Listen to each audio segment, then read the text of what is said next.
Hi, I'm Rhea. No, not that high. Okay. I'm Rhea. I'm Rhea. No. Okay. Okay. I'm Rhea. And I'm Kat, and we're on Snooze. Let's get cozy. Let's get fucking cozy. This is the second episode, where the first episode can be found on Spotify, streaming exclusively, and on YouTube. Yes. In the first episode, I said it.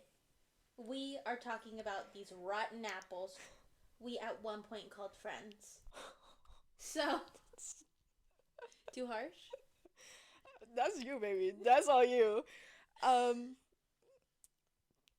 just a few bad eggs here and there. Rotten eggs. Okay. Mm-hmm. Before we get into the bad apples, The violence of it all. yes, let's start on a positive note and talk about the really great friendships that we have today. Yes. Aside from the one here. Aside from the friendship that we have here, we also have friends outside of each other. I know, hard to believe. Hard to believe that me and Rhea don't spend every waking moment together. We should. We should, though. In this bed. Under the covers. But We don't. we don't. And that's because we have other friends. We have a good handful, especially now, we have a good handful of other friends. Okay? And now, they very rarely, I'll go out with Rhea and her friends, all of which are a hoot and a holla. And she'll come over and hang out with my friends, which are a... Hoot and a holla. But that didn't happen until very recently that we started to have separate friend groups. Yeah.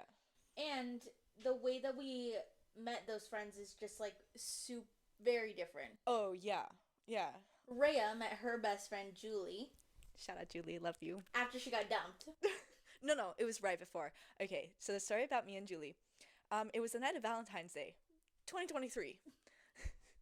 Almost a year ago. Almost a year ago today. I was at a bar with my then girlfriend, now ex. That's episode 3. Anyway, it's supposed to be, super romantic night, blah, blah, blah. 'Twas not. My ex was jumping around from table to table, up to no good. No damn good. Yeah, and my ex at the time sat at Julie's table, complete stranger, and started talking to them. Let's say that. Talking to them as in who? Julie's group. Yeah, Julie's group. Let's paint the picture. Yes. Complete strangers. My ex sits at that table and starts talking up a storm. And after like 10 minutes, I was like, well, okay, I might as well go join because what's the fun in having Valentine's Day alone at the bar? I bet you were wishing you just stayed at that bar. Well, no, you met Julie, so... I did. So I go join that table. My ex shortly later gets up and goes to other tables and starts talking to them. And me and Julie start chatting, blah blah blah. And we hit it off. Julie is fucking funny. She's everything I'd look for in a friend. Julie is a comedian. Julie is so funny. Yeah. Julie, if you're watching this, hard eyes twinkle emoji. Yeah, so then the following morning I get broken up with. That's besides the point. And Julie texts me and she's like, hey, it was super great meeting you. There's this emo night thing that we're going to this weekend if you want to join. I'm like, hey, girly pop, can't do that. I physically cannot get out of bed right now. But I will get back to you as soon as I'm able to stand and eat on my own. Wait, did you tell Julie at that moment that you guys had broken up? Yeah. So I text Julie and I'm like, hey girl, I just got broken up with. I don't think I'll be making it out this weekend. That's fucked up. And Julie, a complete stranger, shows me so much compassion and she's like, oh my god, I'm so sorry to hear that. Let's meet up and you can vent to me. And coming from a complete stranger, you don't get that. No. Yeah. And especially from in a bar. Yeah. Literally. So I don't know if it was just the deep sadness I was experiencing, the hurt, the anger. I think just the mix of it just gave me the leap of faith to take and respond and be like, you know what? Yeah, let's meet up. So we meet up. I, dish out on all the drama. And we instantly click. She trauma dumps, I trauma dump. Boom. Instant friendship. And we have been inseparable ever since. Which is there is so much to be said. There could be an entire sub episode about trauma bonding, Yeah. but I don't know what it is that when you overshare and a person equally overshares, all of a sudden, it's a match made in heaven. Absolutely. And so many of the things that I was saying, Julie could resonate with, unfortunately. So we just kind of bonded over like our ex partners and just how not the best relationships those were. Yeah. Um, and yeah, she was just something I really needed to happen, and she's been a, one of my best friends since. Yeah, we still. I met Julie shortly after, or not shortly after, A little while after. a little while after. Such. The friends that you have now are so welcoming and kind and genuine. It's crazy. They're also so outgoing. Yeah, yeah. And yeah, Julie's a complete extrovert, and I'm the opposite. I'm a complete introvert, and she has brought out this like extrovertedness in myself that I didn't know like I could have. Mm-hmm. Um, and she's helped me meet so many new people and make all these like new friendships and all these great things that I didn't have before having her in my life. Oh, that was so cute. I love you, Julie. I'm like, wait, where's my episode? Where's my segment?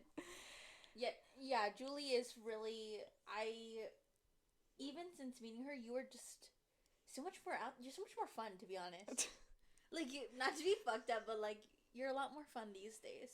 Yeah, I know how to socialize now. I'm not a homebody like I used to be, and I know how to talk to people now without like shitting myself. It's true. At least you know what your ex girlfriend may have broke up with you on Valentine's Day, The morning but after. okay, sorry, I misspoke. At 1 a.m. the next morning. It was 9 a.m. 8:33 to be exact. But at least you got Julie out of it. No, absolutely. One bad person leaves your life and a great person enters your life. That is a really good way of putting it. Yeah, and Ugh, it I'm happened so like fucking optimistic. clockwork. Um, yeah, so if someone terrible is in your life, don't worry. Just wait, you'll get your Julie. Absolutely. Fucking absolutely. Julie's like waiting around the corner to come save you. It's true. It's Yeah, true. I would say that there is a good amount of friendships in my life that also come from trauma bonding. absolutely. I think it was in the first episode we talked about how I work at. A certain coffee shop. Yes. And all of my friends now work at or had worked at said coffee shop. Hmm. They've all quit except for me, but like slay. But yeah, there I would say that that experience was so traumatizing and like just really awful that there's nothing better than talking shit with people and then realizing like, oh wait, we have so much in common. Yeah. I would say the friends I have now aren't so great, Oh yeah. as equally as amazing as Julie. I think the great thing about our friends is they could all hang out in one setting and you would never know that they've not met before Yeah. said event. Yeah, your friends are super nice and welcoming too. I never had like an ounce of like awkwardness in like meeting them. They immediately made me feel welcomed when I met them.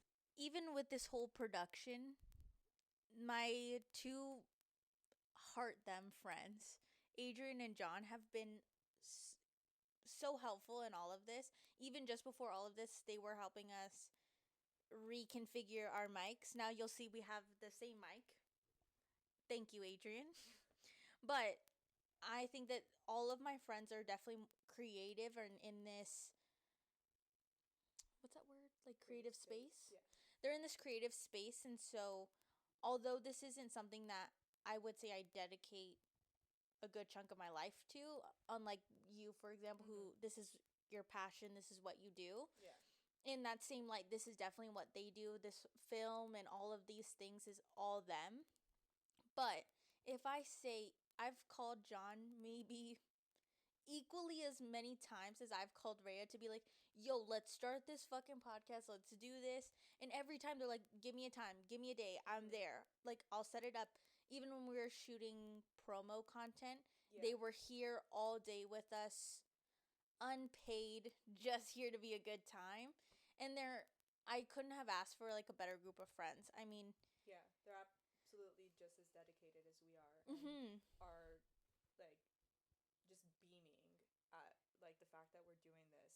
Yeah, Yeah. so encouraging, especially with this whole thing. But even in that, we've all trauma bound each other. First, it was about work, and then it was about toxic relationships and like all of the other things that you would talk to your friends about, which has given us such a great support system. A lot of them are not from San Diego, or a good chunk of them are not from San Mm-hmm. Diego, which only leads for more conversations about like, oh, we should do this weekend. We should go out and try to do this and Mm-hmm. this and that, which has really left me being a lot more social and a lot more willing to step out of my comfort zone as far as doing things like they hosted a D&D night. I I don't know the first thing, but I was a damn good audience member. Like, but even things like that, it's just they're so willing to let me into their world and into the things that they love. Mm-hmm. And when I see something that makes them happy, it makes it all the more meaningful to get involved and to be an active participant in that for them. And it's just so nice to be a part of their world and to share these new experiences with them, especially because they are such a core part of my life. I mean, we do practically everything together. Adrian Mm-hmm. is actually my neighbor. No, literally. We moved into the same apartment complex, and it's been so nice. Like, even if I need help with the dogs, they come Mm-hmm. over and they help me, which has been which yeah, even when we were talking about this just before the episode, we were talking about Rhea was joking how cutthroat I am when it comes to friendships, and that's always been the narrative behind us. Even when we had the group of Mm-hmm. friends in high school that we did, then us then versus us now, I think has been the biggest transformation aside from how we view ourselves, for sure. We didn't peak in high school. I think that the friends we have now is super telling on who the people we are now and who we aim to kind of become. Mhm. Because many of our friends now have very similar kind of lifestyles and goals and aspirations. I'm curious how these current friendships differ for both of us from friendships we've kind of had in the past. Because we shared a friend group in the past, and now we don't. We have two completely separate Yeah. lives in that regard. Yeah, we do. It it is very telling for sure. I think for you the change should become more gradual, Mm-hmm. or this kind of passive approach of, oh, you grow out of friends. Like, Yeah. of course you're going to grow out of your high school friends. You met them in high school, right? In the same way that you would talk about a past relationship. Like, oh, you just grow out of them, right? But I think that for me it was more of a Cutthroat. cutthroat, clear cut. Oh yeah, an active choice to be like, oh, I actually don't want to be friends with these people anymore. Yeah, you took a much more upfront approach to ending friendships than I Mhm. did. I was very much just like, these friendships are like gonna fizzle out eventually. Mhm. And I think both sides are like okay with that Mhm. because we see that we're so different. Mhm. So there's no like bad blood in that sense, and there wasn't like some big dramatic like ending or falling out. It was just like people just recognize that, you know, yeah, we're really good friends, but like what is actually keeping us together? And we talked about that Mhm. for like each other.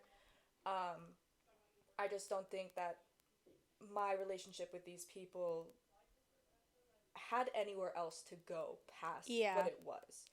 Um, so it was just, a gradual fade out, and, still love them, still talk to people like occasionally.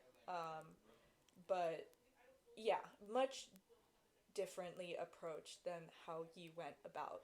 Yeah, and I wouldn't say that there's like this like bad blood. Like, I still hold this huge grudge. I wouldn't say that there's any of that. Okay. But I think that they're in the same way that you're like, oh, I'm gonna fizzle out. Like, this relationship will fizzle out, and both people will be okay with that. I think on, I feel the exact same way. I think that I was just more hyper aware of like, okay, we may hang out after this, but it's gonna be superficial. there is gonna be like after, and maybe there is no event Mm-hmm. that kind of like Led flip to the that switch. demise. Yeah.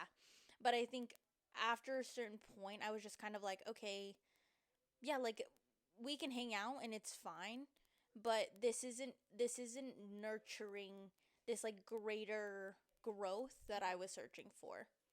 So maybe there is a pinpointed time, but I don't think it's like a specific event where like these people made me mad and that's why we stopped being friends. Yeah.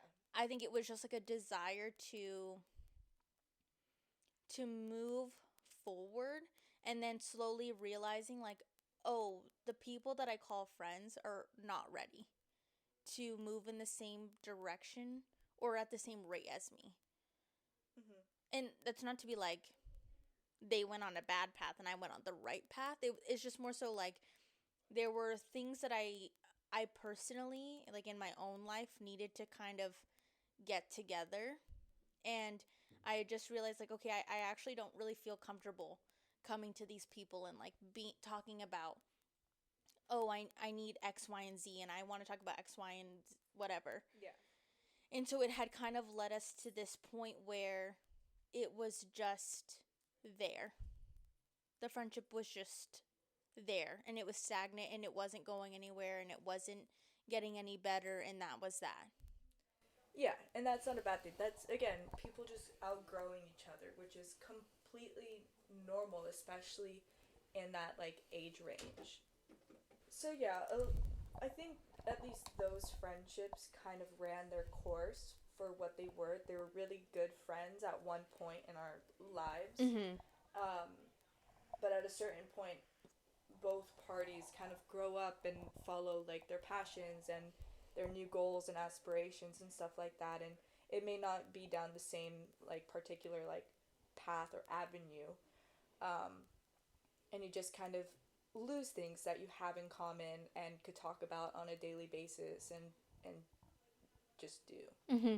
And I would say that change was more gradual for you. Yeah. I think that for me, it was very like there was still a mourning process that had to happen for me. Mm-hmm. There are still times, even when I think that because we've been friends for so long, Yeah. it does serve as like a reminder that, oh, like this friendship worked out so well for the both of us. Mm-hmm. And so there is this little bit of like, oh, what if? Like, what if Yeah. everything in everything just worked out and there wasn't these feelings of like, oh, I just feel like they don't get me, and I feel like there is such this rockier dynamic between us. We're also Rhea's the introverted friend. She's always kind of been that friend, and even when we were friends in high school, I wouldn't say so much now, but Mm-hmm. in comparison to me and the friend group that we had in high school, Rhea was always more of the introverted one. Yeah. And so I mean, everybody knows it. When you have three extroverted people in a four-person friend group, it like it's bound to happen. Like there are just bound to be moments where you just get on each other's nerves, and like it's fine. Like it's not such a deep feeling, but I think because we've been friends for so long, there is this moment of like mourning that has to happen. Mm-hmm. And even when we talk about it now, because I mean we've talked about how we've come to this point, and what big events in our friendship have led us to either be closer or more distant at times. And I think the only difference is that we can bounce back a little bit more. Yeah, we like there's never been like any hate between the two of us. We're like super understanding of each other's like situations and this and that and whatever, and we know each other well enough to understand like friendships go through lulls and highs and lulls again, and we've had those. Even now we've gone long periods of time without talking, Mm-hmm. but it's not been like, oh, we're not friends anymore. It's Mm-hmm. like, no, that's just like the progression of things. Kat gets busy with her personal life. I get busy with my personal life. Mm-hmm.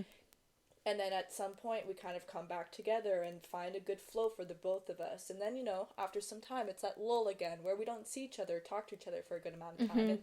But there's never this, like, damn, this bitch fucking hates me. Like, we're Yeah. not friends anymore. We just have this kind of understanding that, people have lives. Like, we're both doing our own thing. Mm-hmm. And, like, friendship should be able to withstand moments of, like, radio silence, I It's guess. true. And I think that there's something to be said about in high school, it's so much not like that. You see these people every single day, Yeah. all the time.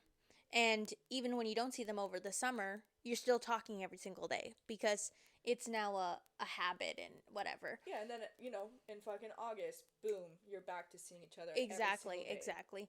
But I think as we've gotten older, I think we also start to think about low maintenance friends versus high maintenance friends. And I would say that the both of us are so low maintenance, especially when it comes to each other. Yeah. I think that we don't need to Be talking constantly or calling each other every second of every day. Mm-hmm. Like, we can go days, weeks, we've even gone fucking months without talking. Yeah, and there are the friends that are both high maintenance, and that works. Where it's like the person you call when you're out on a grocery run, and you're like not talking about anything. You're just like on the phone, Yeah. just like, oh, what should I eat for dinner? Oh, you should eat this. You know what I mean? Yeah. Like, we just have never maintained a high maintenance friendship. Yeah. And so sometimes, and this is something I learned so much later in life. I think after you finally, well, at least after I finally had decided, okay, like these people I was friends with in high school, it's just not working for me anymore. I think I had finally realized, okay, these friendships are very high maintenance for me. And there is not enough of me to give, especially at that point in my life too. I was just going through so much on my own, in my own separate life, that I was just like, yeah, like I don't have the energy to be entertaining or to be having these like very, no, I don't want to say pointless because like that, I feel like that's unfair, but like having these very mundane conversations and hanging out all the time, and just it was just too much for me. And I wouldn't say that there's bad blood or like that I hated them ever at one point. I think it was just I was tired.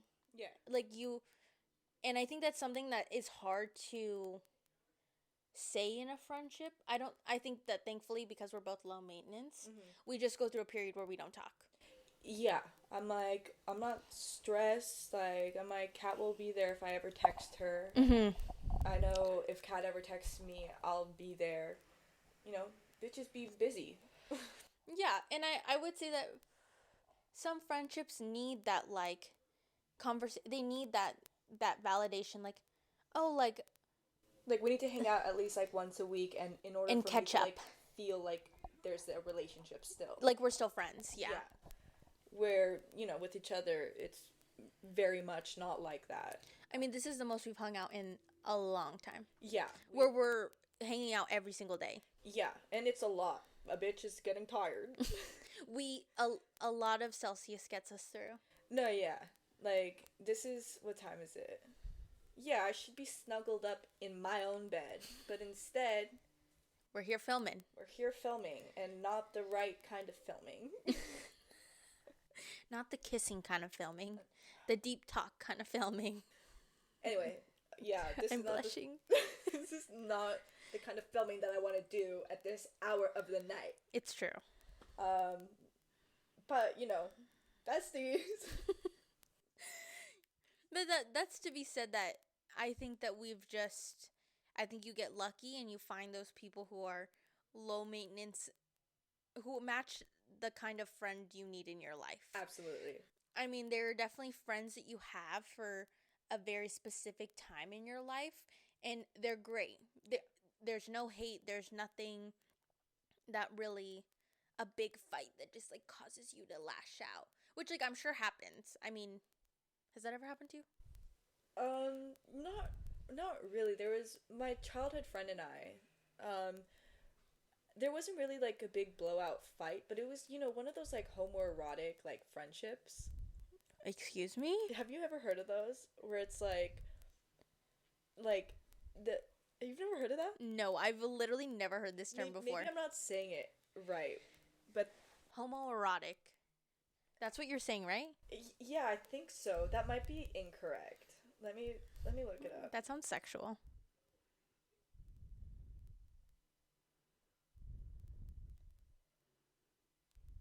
Oh my gosh, it's an Urban Dictionary. Yeah. So okay. So actually no, Not the right word you were looking for. that was incorrect. Oh, okay. Yeah. What word were you looking for? I don't know. I saw it on TikTok and it like just like made sense. Interesting. But it's not that. So I kind of had it happen one time, but Mm-hmm. there wasn't like a big dramatic like event that kind of ended the friendship. Yeah. It was just like this friend was so high maintenance, like she needed to like hang out with me all of the time. Yeah. She would get mad if I was hanging out with anybody besides her. Like it was completely toxic. Um and there was just like one time when, we just never spoke again. And I totally know what word you're talking about. what word is it? It's it's when you're friends with somebody, but they expect you to be a romantic partner, Yeah.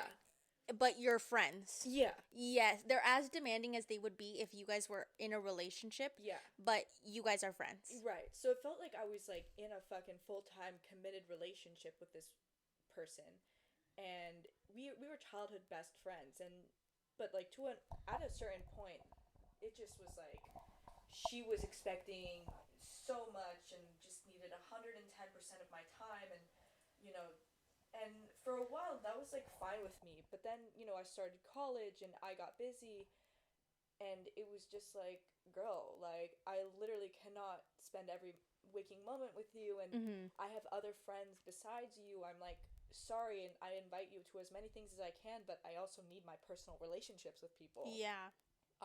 So then one day me and this girl just like stopped talking, and I literally have not spoken to her since. Yeah, you guys have not. Yeah, we were friends for, I mean, I was 18 when we stopped being friends. Oh my god, really? Yeah, so we were friends for like 18 years, or like, damn Mm-hmm. near that long, and then Mm-hmm. literally have not spoken to her since. That's crazy. Yeah. Yeah, I wouldn't say, you put it a good, that's a good way of putting it, where sometimes friendships demand so much of you. Yeah. And I think, yeah, I mean, contrary to what it looks like, us putting a podcast on to talk about our lives, I think there are certain areas in our lives that even we've talked about are kind of off limits. They're not things we want to talk about, especially on this platform. And I think that goes for Yeah. friends as well. There, you can be friends with somebody and they can demand so much energy from you. And that's not to say that they don't deserve That much energy. yeah, that they don't deserve that much energy, because they're usually the types to be giving that much energy. 100%.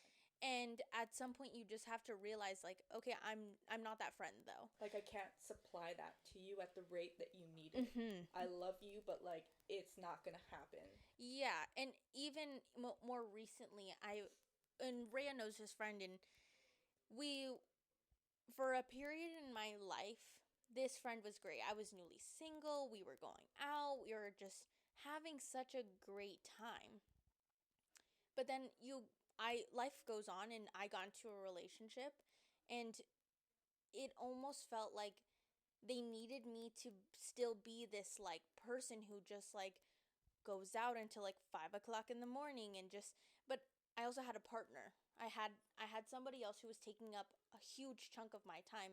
And this isn't a friend that I'm a that's taking up my time. This is a partner, and it's hard to distinguish, like, hey, we're friends, but this person takes priority over you. And even if that sounds like messed up or like fucked up, it's true. Yeah, everyone prioritizes their partner over people, over their friends at some point. And it's not like a bad priority, it's just about finding a new balance with giving the person that you're involved with more of your time because that's who you're building essentially a life with. Mm-hmm. So we've had a pretty different experience in friendships and how Mm-hmm. we handle friendships Mm-hmm. and who we call friends now Mm-hmm. today. You know, we're joking about like, oh, I'm cutthroat and Rhea's more passive and this and that. I think it's just at It's back to the personality test that we took last week. I'm the fucking mediator, bitch. I'm a stand. I'm gonna be the little fucking girl emoji. it's true. And there's definitely a point where I was just kind of like, okay, I need to get my shit together, and that means we need to move around the whole damn dynamic. And if people can't move with me, then they gotta move without me. And that Cutthroat. and that's not. And I This swear, bitch is the Gordon Ramsay of friendships. I swear that's not true. I'm a good friend. I swear. No, yeah, you're a really good friend. But but you know what? Just for the drama. Yeah. At some point, you have to be real about What you want and where you want to be. and how much you can give. You know, truthfully, I cannot give 100% of my time to one friend. You know what I mean? Yeah. It's just unrealistic for my life, and it's just not where I thrive. But for some people, having that one friend and that's it works. And kiss. It worked for me for 18 years, and then one day it just didn't. Yeah, it just doesn't.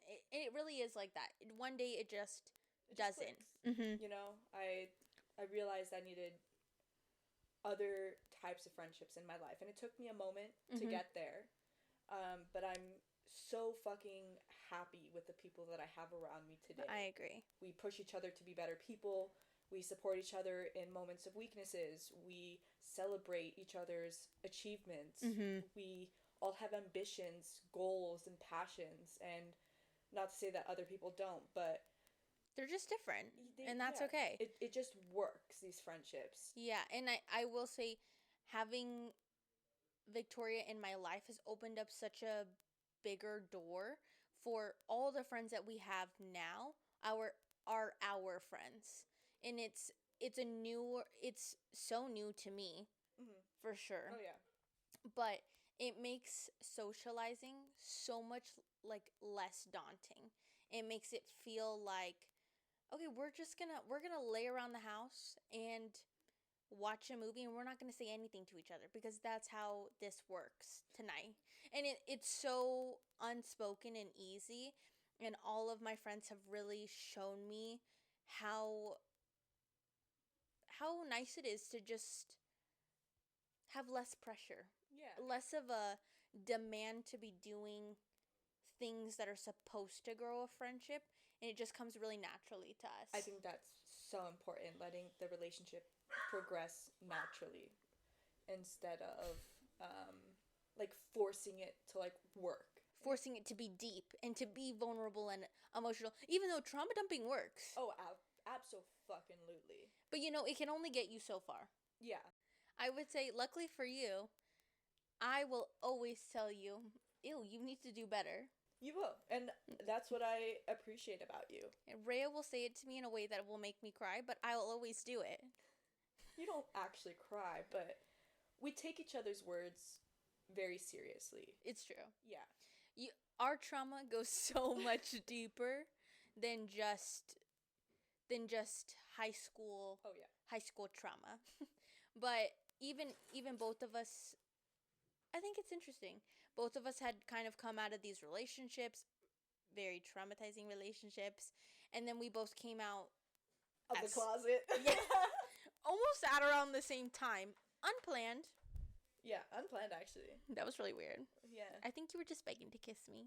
Shut the fuck up. But this isn't to say that all of the friendships in our lives have always been negative. I think they've always just served as a purpose to teach us something. And like any relationship, romantic relationship or friendship, you get to a point where you're like, okay, we're not growing at the same rate, even in the same direction. So it's time to just cut it off. Smoothly or abruptly. Yeah, and both have worked TJ, please. Both have worked successfully. I agree.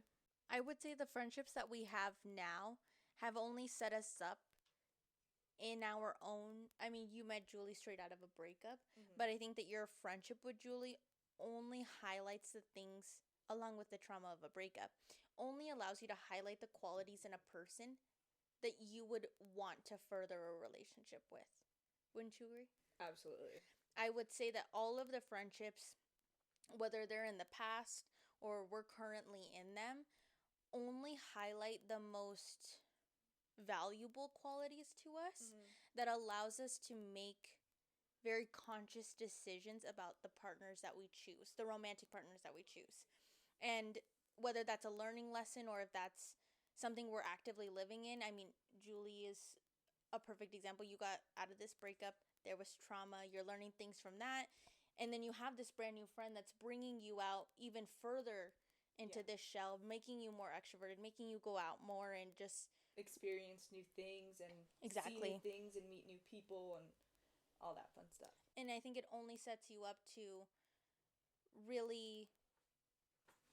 Yeah, my relationship with her has not only made me more confident in myself, but also more aware about all the good things that I can actually have in my life. Oh, that was such a good way to put it. Yeah, she's really just like shown me the good out in the world. I had just come out of this like terrible relationship in like I was in the fucking bottom of the barrel and she picked me up, filled that bitch with wine, the barrel, and showed me the brighter side of life, baby. That was, yes. I like ruined it, but no, that was perfect. Okay. That was a good way of putting it. Yeah, there was which is wait, I'll interrupt you for just a second. Which is something that I think is hard for the both of us to do. We've been friends for so long and we've experienced both sides of a friendship where we have the same friend group, and so we're watching it happen from each other's perspective. And so she's hearing it from these friends, and so there doesn't leave a lot of space to decipher those feelings or to grow from those feelings, especially when we conversate with one another. And I think having our own friend groups and then coming to this space where we're talking about how valuable these people are in our lives and the way that they enrich us only leads for our friendship to be deeper, I would say. Yeah, because I am able to appreciate the things that Kat has done for my life, and I hope vice versa. Yeah. Right? That's what I just said. Okay. Good. Sorry. I blacked out when you were saying that. You're like, I only heard good things and I just... But in the next episode, we're going to get into the relationship part of things. Yeah. I think it's the hardest episode to film. Yeah, I would say so. Yeah. We've both seen each other in and out of relationships. The people that we are in relationships, the people we are outside of relationships, and just kind of what we deserve. And where our friendship sits in those relationships. Sometimes, well, I'll say it. The person you were with last, was not a fan. But sometimes you gotta suck it up for your bestie for the restie. You gotta just, oh my gosh, you're so funny, girl. Yeah, a lot of people were not a fan of them. I should have taken a hint. It's okay. But you know what? That's what relationships do to you. Right. Dumb in love. Blinded by love. Yes. That was you for sure. You need glasses. A new prescription, if you would. Contacts. LASIK. I was one of the 3 blind mice. You were all 3, actually. Yeah. But yeah, so next week we'll be talking about our relationships, our relationship history, what that fucking meant, how that trauma formed. And buckle up. Because it's a doozy. And right after that, we'll get into generational trauma. Yeah. That will be... We're doing a double whammy. Yeah, back-to-back fucking slaps to the face. But I'm Kat. And I'm Rhea. And this was Snooze. Good night. Good night.